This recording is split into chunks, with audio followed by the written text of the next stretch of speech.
Hello everyone. Today we talk about how to fix the app of Wix. We will go to settings. Then we click on apps. After that we search about the app Wix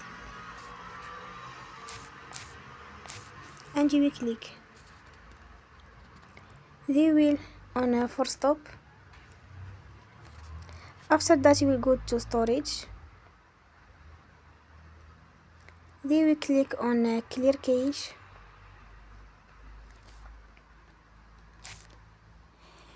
In the end you will turn off your Wi-Fi and you will turn again. Don't forget to support us by like and subscribe. See you next time and thank you for attention.